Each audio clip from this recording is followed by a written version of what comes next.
सूक्ष्म प्रक्षेपण के लिए अभ्यास। कूदो।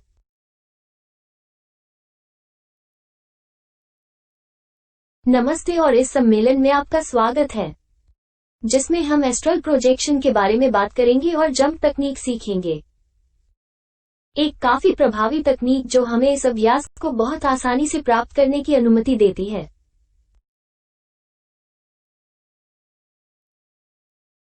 हमने पहले ही इस पाठ्यक्रम के व्याख्यान संख्या 3 में सूक्ष्म प्रक्षेपण के बारे में विस्तार से बात की थी, लेकिन इस तकनीक को समझाने और संदर्भ में प्रवेश करने से पहले, चूंकि ऐसे लोग हो सकते हैं जिन्होंने व्याख्यान 3 नहीं देखा है, हम सूक्ष्म प्रक्षेपण के बारे में एक संक्षिप्त विवरण देने जा रहे हैं। आइए समझाकर शुरुआत करें। इसे एस्ट्रल अनफोल्डिंग क्यों कहा जाता है? इसे प्रकटीकरण इसलिए कहा जाता है क्योंकि इसमें आंतरिक दोहरे या आत्मा को बाहर निकालना शामिल है। एक शरीर बिल्कुल भौतिक जैसा ही है, जो भौतिक की तरह कोशिकीय प्रकृति का नहीं है, बल्कि आणविक प्रकृति का है। और चूंकि यह एक अलग प्रकृति का है, इसलिए इसमें अलग अलग गुण हैं। उदाहरण के लिए, वो शरीर खींच सकता है और फिर अपनी मूल स्थिति में लौट सकता है। इसलिए यदि हम खुले हैं और हम एक उंगली फैलाते हैं, ये जांचने के लिए कि हम भौतिक में हैं या सूक्ष्म में, यदि हम सूक्ष्म आयाम में हैं, उंगली फैलती है। इसके अलावा, इस शरीर के साथ हल्की प्रकृति का होने के कारण हम उड़ सकते हैं, हम दीवारों के पार जा सकते हैं। इसलिए यदि हम सूक्ष्म में हैं और हम कूदते हैं तो हम हवा में तैरते रह सकते हैं, या यदि हम दीवार या किसी वस्तु के माध्यम से जाने की कोशिश करते हैं अपने हाथ से, हम ये कर सकते हैं। और इसे एस्ट्रल कहने का कारण ये है कि इसके साथ हम सभी खगोलीय पिंडों या एस्ट्रो या अन्य ग्रहों की यात्रा कर सकते हैं। एस्ट्रल अनफोल्डिंग कुछ भी असाधारण या अजीब नहीं है। ये वास्तव में एक पूरी तरह से प्राकृतिक प्रक्रिया है जो हर बार तब होती है जब हमारा भौतिक शरीर सो जाता है। हर बार जब हम सोते हैं तो हम सूक्ष्म जगत में चले जाते हैं, जिसे पांचवें आयाम या सपनों की दुनिया के रूप में भी जाना जाता है। और हम आमतौर पर इसे अनजाने में करते हैं, इसलिए यहाँ हम अपने आंतरिक कार्य में आगे बढ़ने के लिए इस उपयोगी अभ्यास का लाभ उठाने के लिए इसे सचेत रूप से करना सीखेंगे। सूक्ष्म जगत में हमें जो भी अनुभव होते हैं, उन्हें हम याद रखते हैं और स्वप्न कहते हैं। जब हम उस सूक्ष्म जगत में जाते हैं, जैसा कि हम आमतौर पर करते हैं, अचेतन अवस्था में, हम अपनी इच्छाओं और अहंकार को प्रदर्शित करना शुरू कर देते हैं और साथ ही हम उन सभी चीजों को दोहराना शुरू कर देते हैं जो हमने दिन के दौरान किए थे, भले ही हम जागने पर याद न कर सके। सबसे आम बात उन चीजों को याद रखना है जो दिन में हमारे द्वारा किए गए कार्यों से मेल नहीं खाती हैं। कुछ ऐसी चीज जो हमें सूक्ष्म जगत में सचेतन होने में बहुत मदद करेगी, वो ये है कि हम अपनी चेतना को जगाने का प्रयास करें, कि हम पूर्ण ध्यान की स्थिति में रहना शुरू करें और दिन के दौरान इसे न खोएं, और जैसे ही हम नींद के दौरान वही दोहराएं जो हमने दिन में किया था। निश्चित रूप से दिन के दौरान सचेत और एकाग्र रहने से हमें सूक्ष्म जगत में नींद के दौरान ध्यान की वही स्थिति प्राप्त करने में मदद मिलेगी, और इसके लिए हम मनोवैज्ञानिक मृत्यु, डेथ ऑन मार्च के अभ्यास का उपयोग करेंगे। इसलिए हम दिन भर में उन सभी दोषों को दूर कर सकते हैं जो हमें विचलित करते हैं और हमारे मन को भी अस्पष्ट बनाते हैं।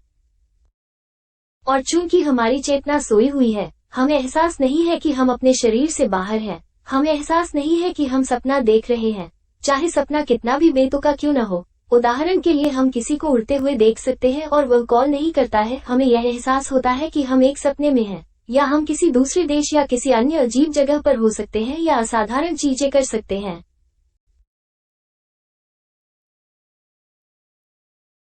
हम एस्ट्रल प्रोजेक्शन का उपयोग किस लिए कर सकते हैं? सबसे पहले, जब हमारे पास सूक्ष्म प्रक्षेपण होता है, तो हमें एहसास होता है कि हम इस भौतिक शरीर से कहीं अधिक हैं। तब हमें एहसास होता है कि इस तीसरे आयाम के अलावा अन्य आयाम भी हैं। सूक्ष्म तल पर हम जो जानकारी प्राप्त कर सकते हैं वो असीमित है। आत्मज्ञान के लिए प्रक्षेपण स्वयं एक बहुत महत्वपूर्ण उपकरण है। दरअसल, हम जो चाहें जांच कर सकते हैं। सूक्ष्म जगत में हम अपने अमर और शाश्वत अस्तित्व से जुड़ सकते हैं, इसलिए अपनी चेतना के उस उच्च भाग से जुड़कर हम उन अस्तित्व संबंधी प्रश्नों को हल कर सकते हैं, जैसे मेरे अस्तित्व का उद्देश्य क्या है? हमारे मरने के बाद क्या होता है? हम अपने पिछले जन्मों की जांच कर सकते हैं। हम ये भी जांच कर सकते हैं कि वर्तमान में हम इस चक्र में अपने 108 अस्तित्वों में से किसमें हैं। किसी ऐसे रिश्तेदार या मित्र से मिलें जिनकी मृत्यु हो गई हो। वस्तुनिष्ठ न्यायालय में जाएं, हमारे कर्म ऋणों की पुस्तक देखें। हमारी चेतना के श्रेष्ठ भागों से मिले, आंतरिक पिता और माता। हमारी दिव्य माँ से मनोवैज्ञानिक मृत्यु की प्रक्रिया की पुष्टि करें। अमुक खराबी के साथ काम कैसा चल रहा है। बुद्धि के मंदिर का दौरा करें। जांच करें कि क्या अन्य ग्रहों पर जीवन है। इस ग्रह पर स्थानों का भ्रमण करें। यदि हमारे पास कोई जोड़ा नहीं है तो हम अपने अस्तित्व से पूछ सकते हैं कि वो व्यक्ति कौन है जो हमारे आंतरिक अस्तित्वगत शरीर के निर्माण में हमारी मदद करेगा। हम श्वेत लॉज के स्वामी से मिल सकते हैं और उनसे ज्ञान प्राप्त कर सकते हैं। हम सत्यापित कर सकते हैं कि जो व्यक्ति स्वयं को गुरु कहता है वो वास्तव में सच्चा गुरु है। हम ये देखने के लिए धर्मों और गूढ़ विद्यालयों की जांच कर सकते हैं कि क्या वे शुद्ध और अच्छे हैं। हम ये देखने के लिए इस ज्ञान की जांच कर सकते हैं कि क्या ये सत्य और शुद्ध है, और इस पाठ्यक्रम के दौरान हम जो कुछ भी सीखेंगे उसकी पुष्टि कर सकते हैं। ये उन चीजों के कुछ उदाहरण हैं जिनकी हम सचित सूक्ष्म प्रक्षेपण में जांच कर सकते हैं। महत्वपूर्ण बात यह है कि इस तकनीक का उपयोग हमारे आत्मज्ञान और आध्यात्मिक विकास के लिए किया जाए।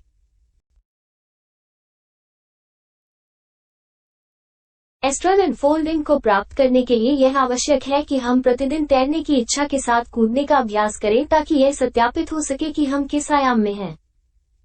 जब हम देखेंगे कि हम तैर रहे हैं तो हमें पता चलेगा कि हम सूक्ष्म में हैं।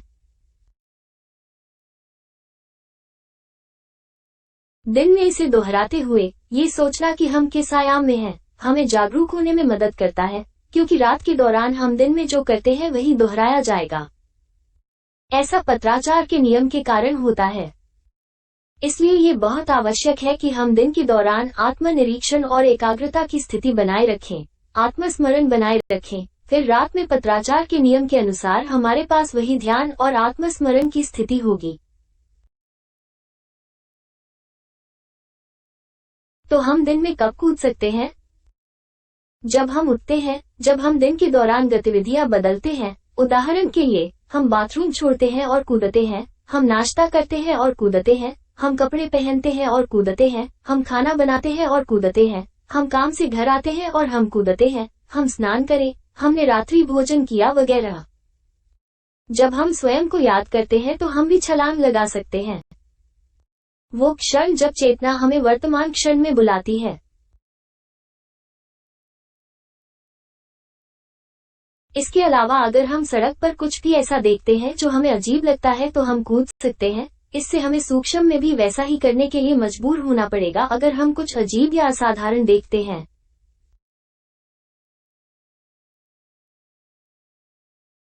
उदाहरण के लिए, यदि कोई व्यक्ति इसी रात को अपना सब कुछ प्रकट करना चाहता है, उसे दिन के दौरान की गई प्रत्येक गतिविधि के बाद छलांग दोहरानी होती है, और रात में जब वो बिस्तर पर जाता है तो वह ध्यान केंद्रित करता है, मंत्रमुग्ध होता है और हर 15 मिनट में तैरने की इच्छा के साथ कूदता है।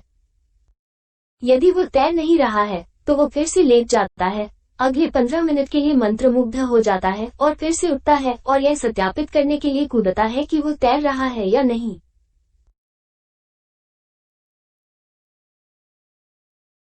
उदाहरण के लिए, यदि कोई व्यक्ति आज रात सूक्ष्म प्रक्षेपण प्राप्त करना चाहता है तो उसे दिन के दौरान की गई प्रत्येक गतिविधि के बाद छलांग दोहरानी होगी, और रात में जब वो बिस्तर पर जाता है तो वो ध्यान केंद्रित करता है, मंत्रमुग्ध करता है और हर 15 मिनट में इरादे के साथ कूदने के लिए उठता है, तैरते रहने के लिए।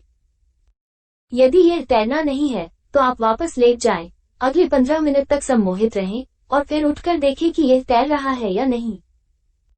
अभ्यास के लिए चरण। सबसे पहले बेललिंग का संयुग्मन और मैजिक सर्कल जैसा कि हम सम्मेलन साथ में देखते हैं। फिर गुहार सहायता के लिए पिता और दिव्य माता से व्यक्तिगत रूप से उन शब्दों के साथ जो आप निवेदन करना चाहते हैं। अभ्यास के लिए प्राप्ति का एक उद्देश्य निर्धारित करें। हो सकता है कि यह पिछले जीवन की जांच करना हो, अपने आंतरिक अस्तित्व या दिव्य माँ को जानना हो, किसी मंदिर का दौरा करना हो, किसी निश्चित गुरु से मिलना हो, आदि। शरीर, मन और भावना को आराम देता है। फिर मंत्रीकरण आता है। हम मंत्र फराव का उपयोग कर सकते हैं जिसका उच्चारण इस प्रकार किया जाता है। 15 मिनट के बाद जांचें कि आप किस आयाम में हैं। उठें और तैरने की इच्छा के साथ कूदें। यदि आप सूक्ष्म में हैं तो आप तैरते रहेंगे, और यदि नहीं तो अगले 15 मिनट के लिए मंत्र जाप करने के लिए बिस्तर पर वापस जाएं। आप ऐसा तब तक करना जारी रख सकते हैं जब तक कि आपका भौतिक शरीर इतना थक न जाए कि वह न उठे, लेकिन सूक्ष्म शरीर उठ जाता है। खैर, यह आज का सम्मेलन था और अनुशंसा यह है कि जब तक आप इसे हासिल नहीं कर लेते तब तक अभ्यास और अभ्यास करते रहें। याद रखें कि अभ्यास गुरु बनाता है। इसलिए अगले सप्ताह आपसे कॉन्फ्रेंस 38 शीर्षक the hard path and the के साथ मुलाकात होगी। क्रिस्टिक कार्य। हम ये पता लगाने जा रहे हैं कि अपनी चेतना को जागृत करने के रास्ते में हमें कौन सी बाधाएं मिलेंगी और उन्हें कैसे दूर किया जाए। अगली बार तक